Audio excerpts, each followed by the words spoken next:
नमस्कार दोस्तों, कहानियों की श्रृंखला में आज सुनेंगे मालती जोशी जी की कहानी वह भला सा आदमी। लेकिन उससे पहले मेरा आपसे विनम्र अनुरोध है कि अगर मेरे द्वारा सुनाई हुई कहानियाँ आपको अच्छी लगती हैं तो मेरे चैनल को सब्सक्राइब ज़रूर करें, लाइक करें और अपने दोस्तों और परिचितों में शेयर भी करें। बेल आइकन दबाना बिल्कुल भी ना भूलें। इस कहानी के बारे में मैं आपसे कुछ शब्द कहना चाहती हूँ। ये कहानी उनके कथा सागर का एक अनमोल मोती है। इसमें उन्होंने स्वयं की कहानी ही लिखी है।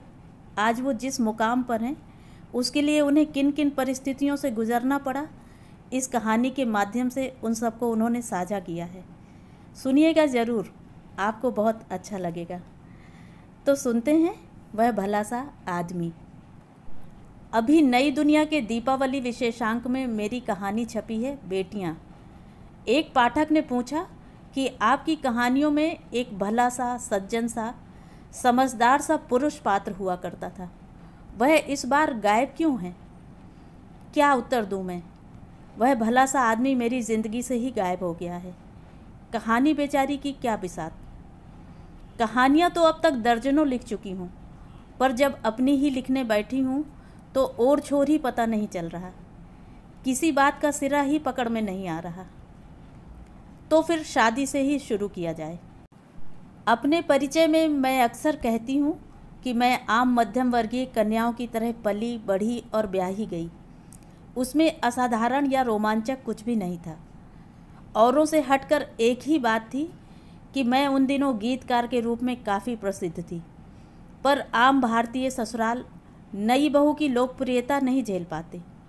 घर में तो हमेशा मेरे गीत संगीत को सराहा ही गया। मेरे जेठ जी तो मेरी कहानियाँ पढ़कर इतने गदगद हो जाते कि उनकी आंखें भर आती थीं। आज भी जब ग्वालियर में मेरा कोई कार्यक्रम होता है तो पूरा परिवार मुझे सुनने, मेरा सम्मान देखने वहाँ पहुँच जाता है। पर परिवार में कुछ दूर पास के खलनायक किस्म के रिश्तेदार भी होते हैं।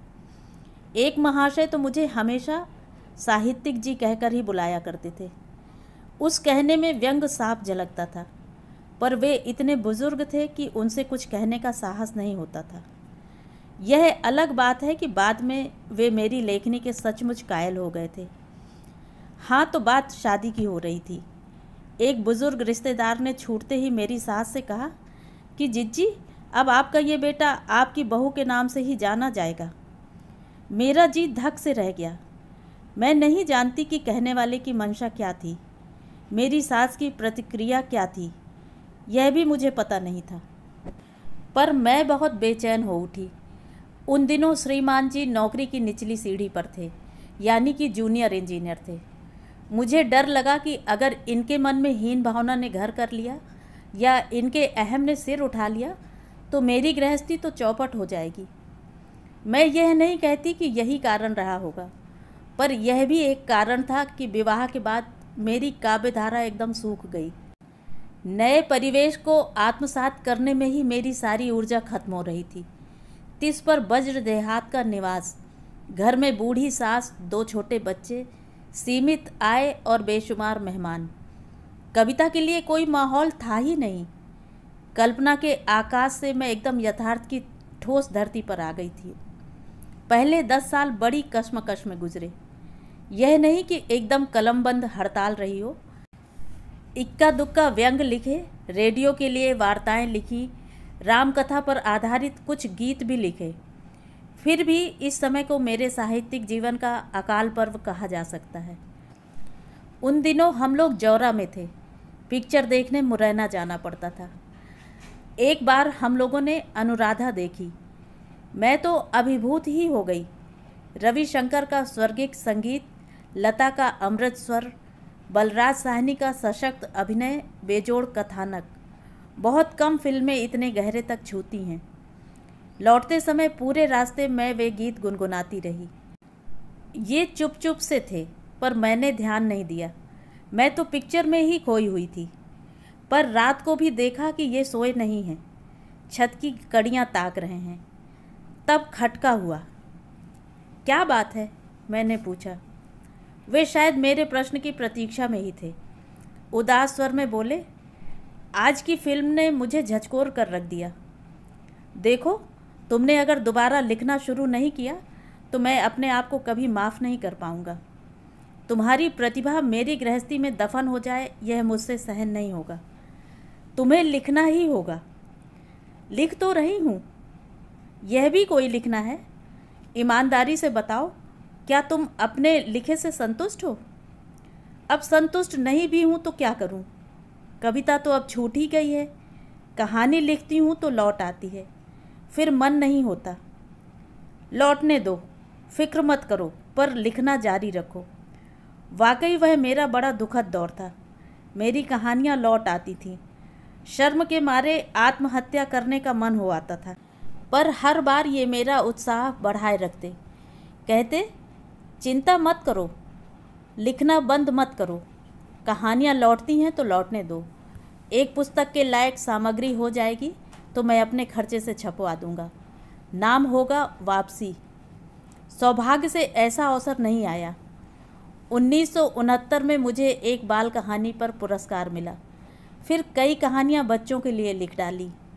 1971 में धर्मयुग में पहली कहानी छपी, टूटने से जुड़ने तक। उसके बाद पीछे मुड़कर नहीं देखा। छपने से पहले कोई मेरी कहानी पढ़े, यह मुझे कभी अच्छा नहीं लगा। मेरी इस इच्छा का उन्होंने हमेशा सम्मान किया। मैं तो कहानी लिखकर अलग हो जाती थी। उन्हें क्रमवार लगाना, स्टेपल करना, कहानी लंबी हो तो परिच्छेद बनाकर अलग अलग करना, लिफाफे में पैक करना, सुंदर अक्षरों में पता लिखना, सब उन्हीं के काम थे। पर कहानी वे छपने के बाद ही पढ़ते थे। पढ़कर अपनी ईमानदार राय भी देते थे। बहुत बोझल हुई तो अपनी असमर्थता व्यक्त भी करते थे। मेरा हर संकलन उनकी मेहनत का प्रतिफल है। खुद सामने बैठकर टाइप करवाते थे। अब तो फोटोकॉपी होने लगी है। दुकान में बैठकर बताते थे कौन सा हिस्सा छोड़ना है, शेष किस पृष्ठ पर है आदि। उन कहानियों की सूची विवरण सहित बनाते, फिर अच्छे से पार्सल बनाकर पोस्ट करते थे। मेरे सारे अनुबंध पत्र वे ही संभाल कर रखते थे। मेरी पुस्तकों का सेट उन्होंने दर्जनों बार बनाया होगा, पर हर बार किसी के आग्रह पर मैं पिघल जाती और एक आध पुस्तक निकाल लेती। इस बात पर इतनी लड़ाई होती। मेरी कुछ पुस्तकें पाठकों की भेंट चढ़ गई हैं, वे वापस ही नहीं आई हैं। मेरी पुस्तकों के लिए उन्होंने अलमारियां बनवाई, मेरे लिखने के लिए सुंदर मेज बनवाई। मेरे हर सम्मान में वे सम्मिलित हुए। वे सारे फ़ोटो उन्होंने एल्बम में सजा रखे हैं। आजकल तो पत्र लिखने का रिवाज ही समाप्त हो गया है, पर एक ज़माना था, पाठकों के बहुत पत्र आते थे। हम लोग सम्मिलित रूप से उन पत्रों का आनंद लेते थे। उन्होंने कभी ईर्ष्या का प्रदर्शन नहीं किया। उत्सवधर्मी व्यक्ति थे। बच्चों के मुंडन, उपनयन, सगाई, शादी, अपनी शादी की 25वीं वर्षगांठ सभी उन्होंने धूमधाम से मनाए। बच्चे हमेशा कहते थे, बाबा हमेशा बड़े बजट की फिल्में बनाते हैं। मेरी पहली पुस्तक पाषाण युग 1977 में छपी। इंदौर में जोरदार विमोचन समारोह हुआ। 1978 में दूसरी पुस्तक मध्यांतर का छतरपुर में जोरदार प्रकाशन समारोह हुआ। इन दो आयोजनों में जितना खर्च हुआ, उतनी तो रॉयल्टी भी मुझे उस प्रकाशक से नहीं मिली। उनका वश चलता तो वे मेरी हर पुस्तक का ही जश्न करते। बड़ी मुश्किल से उन्हें रोका जा सका था। एक बार एक कविता संग्रह के विमोचन समारोह में जाना हुआ। कवित्री सीधी सादी गृहिणी थी। उनकी पहली ही पुस्तक थी। घर परिवार के उत्तरदायित्वों से मुक्त होकर उन्होंने लिखना शुरू किया और एक पुस्तक छप गई। पति रसूख वाले व्यक्ति थे। प्रकाशन समारोह में विद्वान वक्ता उपस्थित हुए, बहुत अच्छे वक्तव्य दिए। घर लौटकर मैं बहुत उदास थी। मेरे इतने अच्छे गीत कैसे अनादृत पड़े हैं। उनका कर्ज है मुझ पर। उन्होंने ही मुझे साहित्य जगत में प्रवेश दिलाया और आज मैं उन्हीं को भुलाए बैठी हूँ। इन्होंने मेरी उदासी को समझा। बोले, पांडुलिपि तैयार करो, मैं तुम्हारा काव्य संकलन अपने खर्च से छपवाऊँगा, शानदार समारोह करूँगा, तुम चिंता मत करो। पांडुलिपि तैयार करने में मुझे 6 महीने लग गए। बस उसके बाद मुझे कुछ नहीं करना पड़ा। पति और पुत्रों ने मिलकर सारा आयोजन संपन्न कर डाला। अपनी गंभीर बीमारी के बावजूद ये प्रकाशक के चक्कर काटते रहे। खर्च की सुविधा के लिए बड़े बेटे ने फ़ौरन 10,000 का ड्राफ्ट भेज दिया। बाकी का भार छोटे ने उठा लिया। उसके जिम्मे तो और भी बहुत से काम थे। खूबसूरत कार्ड्स छपवाए गए, मेरे कतिपय गीतों को स्वरबद्ध किया गया। ये सारी व्यवस्था छोटे ने की। वही मुझे लेकर आचार्यवर डॉक्टर सुमन जी के यहाँ गया। उनसे स्वीकृत मिलने के बाद सारी कार्यवाही उसी के निर्देशन में हुई। हम कोई 25 लोग उज्जैन पहुँचे। मेरे सारे परिजन भी उस शाम वहाँ थे। बड़ा बेटा सपरिवार मुंबई से आ गया था। 8 मई को कालिदास एकेडमी के भव्य सभागृह में मेरे एकमात्र गीत संग्रह का विमोचन श्रद्धेय सुमन जी ने किया। उनका भाषण सुनकर हम सब गदगद थे। अपनी बीमारी और पैरों के कष्ट के बावजूद ये उज्जैन आए। हॉल में बैठे रहे, पर स्टेज पर जाने के लिए मना कर दिया। वह हमारे विवाह का 40वां वर्ष था। विवाह की वर्षगांठ का यह सबसे खूबसूरत उपहार था। उस दिन कई कलाकारों ने मेरे लिए गीत गाए। मैंने भी अपना एक गीत प्रस्तुत किया। प्रिय, हमारी ज़िंदगी के आखिरी त्यौहार हो तुम। तब क्या पता था कि यह सचमुच आखिरी त्यौहार होगा। नितांत सामाजिक प्राणी थे। मैं 8 घंटे की यात्रा भी बिना बोले कर लेती हूँ। वे 8 मिनट भी चुप नहीं रह सकते थे। जहाँ बैठते मजमा जोड़ लेते थे। जंगल में भी मंगल मना लेते थे। सामाजिक कार्यों में बहुत रुचि थी। मैं अगर उनके साथ कंधे से कंधा मिलाकर चलती तो वे बहुत खुश होते। मैं नितांत घरेलू जीव हूँ। मैंने उनसे कह रखा था, आप 25 आदमी घर पर खाने के लिए ले आइए, मैं खुशी से बनाकर खिला दूंगी, पर मुझसे बाहर चलने के लिए मत कहिए। उन्होंने भी कभी इसरार नहीं किया। रिटायरमेंट के बाद बोले, तुम्हारे बच्चे अच्छे पढ़ लिख गए हैं, दोनों की शादियां हो गई हैं, अब मुझे कुछ अपनी मर्जी का काम करने दो। मैंने सहर्ष स्वीकृति दे दी। उन्होंने अपने को शारदा विहार के काम में झोंक दिया। शून्य में से वहाँ एक विशाल सृष्टि का निर्माण किया। उन 10 सालों में उनके 5 ऑपरेशन हुए, 2 फ्रैक्चर्स हुए, पर वे काम करते रहे। अंतिम बीमारी एनलार्जमेंट ऑफ हार्ट से जरूर वे निराश और हताश हो गए। अपनी आसन्न मृत्यु का उन्हें आभास हो गया था। उन्होंने मुझे बैंक ले जाना शुरू कर दिया। वहाँ की सारी व्यवस्थाएं समझाईं। 2 साल पहले ही वे अपना मृत्यु पत्र लिख गए थे। शायद जानते होंगे कि अंतिम समय में वे न ठीक से बोल पाएंगे न लिख पाएंगे। 1999 में मुझे भवभूति अलंकरण प्रदान किया गया। उन दिनों उनकी तबीयत बहुत ख़राब चल रही थी, पर किसी को पता नहीं लगने दिया। चुपचाप डॉक्टर को दिखाते रहे। एक दिन बेटे की नज़र प्रिस्क्रिप्शन पर पड़ी। घर में जमकर झगड़ा हुआ। बोले, घर में इतने उत्साह और आनंद का वातावरण था, मैं उसे नष्ट नहीं करना चाहता था। बीमारी तो अब मेरा स्थायी भाव बन गई है, लेकिन ऐसे मौके रोज़ थोड़े ही आते हैं। परिवार से उन्हें बहुत लगाव था। शादी के बाद बोले थे, तुमसे बस 2 ही वचन चाहता हूँ।